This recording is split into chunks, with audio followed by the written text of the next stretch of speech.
తన 100 రోజుల పరిపాలనలో వరదలు, ఆడపిల్లల మీద రేపులు, వైఎస్ఆర్సీపీ వాళ్ళని మర్డర్ చేయటం, నరికి చంపటం, వాళ్ళ మీద తప్పుడు కేసులు పెట్టి ప్రజలకు ఇచ్చిన ఏ హామీ నెరవేర్చలేదు. కాబట్టి ప్రజల్లో తనకొస్తున్న చెడ్డ పేరుని డైవర్ట్ చేయడానికి డైవర్షన్ పాలిటిక్స్ లో ఈరోజు వెంకటేశ్వర స్వామిని కూడా చంద్రబాబు నాయుడు గారు వదలలేదనేది మనకు స్పష్టంగా కనిపిస్తోంది.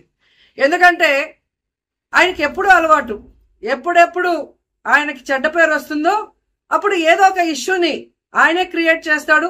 దాన్ని తన వర్గీయులతో పబ్లిసిటీ చేయటం, దాని మీద డిస్కషన్లు చేసి ఎదుటి వాళ్ళ మీద నిందలు వేయటం ఆయనకు అలవాటే.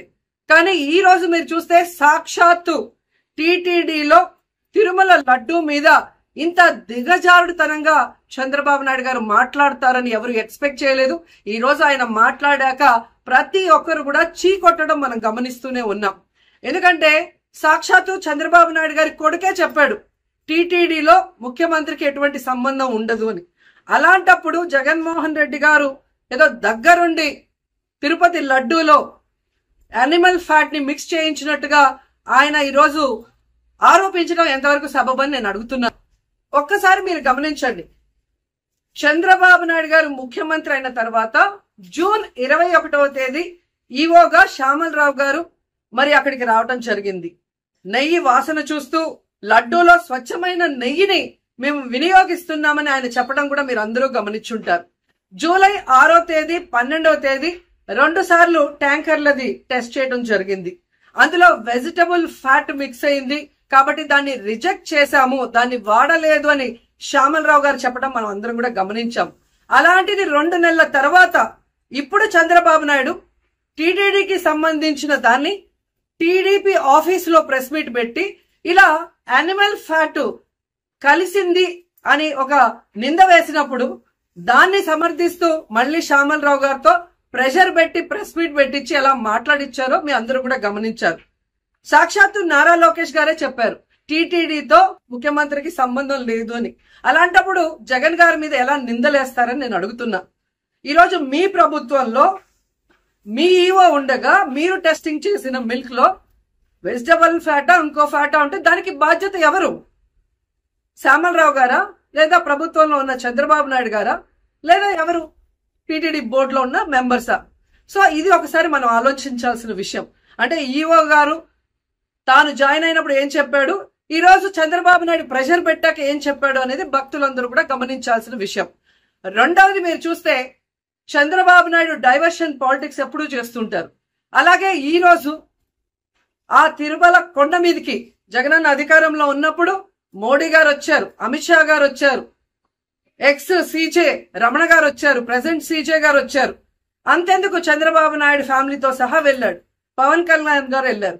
లడ్డూలో ఏ మాత్రం రుచి తేడా ఉంటే ఆ రోజే వాళ్ళు కంప్లైంట్లు ఇచ్చుంటారుగా, ఎందుకు కంప్లైంట్లు ఇవ్వలేదు? ఇప్పుడు ఆ 5 సంవత్సరాల్లో ఏదో జరిగిందని నింద వేయటానికి ఈ రోజు టీటీడీని ఎంచుకొని తిరుమల తిరుపతి దేవస్థాన ప్రతిష్టను దిగజార్చడం ఎంతవరకు కరెక్ట్ అని భక్తులందరూ కూడా ఒకసారి ఆలోచించాల్సిన అవసరం ఉంది. అండ్ మూడవది, ఈ రోజు ఎవరైతే బీజేపీ నాయకులు కూడా మాట్లాడుతున్నారో వాళ్ళని నేను అడుగుతున్నా, ఇదే టీటీడీ బోర్డులో మెంబర్లుగా బీజేపీకి సంబంధించిన వాళ్ళు ఉన్నారు. మరి ఆ రోజు తప్పు జరిగితే వీళ్ళందరూ ఎందుకు మోడీ గారికి అమిత్ షాకి ఇన్ఫార్మ్ చేయలేదు, ఎందుకు దీని మీద చర్యలు చేపట్టలేదు అనేది నేను అడుగుతున్నా. అలాగే ఈరోజు తెలుగుదేశం పార్టీ అధికార పార్టీలో ఉన్న వేమిరెడ్డి ప్రశాంతి గారు ఆ 5 సంవత్సరాల కాలంలో ఈ పర్చేసింగ్ కమిటీలో 5 సంవత్సరాలు ఉన్నారు. అలాగే ఇప్పుడు మంత్రిగా ఉన్న పార్థసారథి గారు కూడా పర్చేసింగ్ కమిటీలో ఉన్నారు. మరి వాళ్ళని విచారించండి, ఆ బోర్డు మెంబర్లందరినీ బయటకు వచ్చి మాట్లాడమని చెప్పండి, తప్పు జరిగిందా లేదా. ఈరోజు ఇంతమంది గొప్ప గొప్ప వాళ్ళు తిరుమలకు పోయి లడ్డు తిన్నా జరగని తప్పు వాళ్ళ పర్చేస్ కమిటీలో ఉన్న వాళ్ళు జనసేన పార్టీ తెలుగుదేశం పార్టీలో చేరిన వాళ్ళని మాట్లాడకుండా కేవలం జగన్ గారిని టార్గెట్ చేసి మాట్లాడటం చూస్తే రాజకీయ లబ్ధి కోసం తిరుమల పవిత్రను భ్రష్టు పట్టిస్తూ ఈరోజు చంద్రబాబు నాయుడు చేస్తున్న నీచ నికృష్ట రాజకీయాలు అందరూ కూడా గమనించి ఆ చంద్రబాబు నాయుడికి బుద్ధి చెప్పమని కోరుకుంటున్నా. ఇక ఫైనల్ గా తనని ఎవరో నమ్మరు అనుకున్నప్పుడు పవన్ కళ్యాణ్ గారిని ఫ్రేమ్ లోకి తీసుకురావడం చూస్తున్నాం. ఇది కూడా మనం అందరూ కూడా గమనించాలి. ఎందుకంటే ప్రాయశ్చిత్త దీక్ష చేస్తున్నానని పవన్ కళ్యాణ్ అంటున్నారు. ప్రాయశ్చిత్త దీక్ష ఎవరు చేస్తారు? తప్పు చేసిన వాళ్ళు చేస్తారు. అంటే చంద్రబాబు నాయుడు తప్పు చేశాడు, ఇది అబద్ధం, ఈ లడ్డూలో కల్తీ జరగలేదు, ఇది నాకెక్కడొచ్చి ఆ పాపం చుట్టుకుంటుందన్న భయంతో పవన్ కళ్యాణ్ ప్రాయశ్చిత్త దీక్ష చేస్తున్నారనేది ఈ రోజు మాకు అందరికీ అర్థమవుతున్న విషయం. ఎందుకంటే ఈ రాష్ట్రంలో తిరుమల కొండ మీద 1000 కాళ్ల మండపాన్ని కొట్టేసింది చంద్రబాబు నాయుడు. దుర్గా గుడిలో క్షుద్ర పూజలు చేయించింది చంద్రబాబు నాయుడు. విజయవాడలో 25కు పైగా పవిత్రమైన దేవాలయాల్ని కూర్చింది చంద్రబాబు నాయుడు. పూజల్లో బూట్లు వేసుకొని పూజలు చేస్తూ అన్ని తొక్కేసింది చంద్రబాబు నాయుడు గారు. ఇలాంటి చంద్రబాబు నాయుడు కోసం ఎన్ని ప్రాయశ్చిత్త దీక్షలు చేసినా ఆయనైతే దేవుడు క్షమించడు, అలాగే హిందువులు కూడా చంద్రబాబు నాయుడిని క్షమించరు.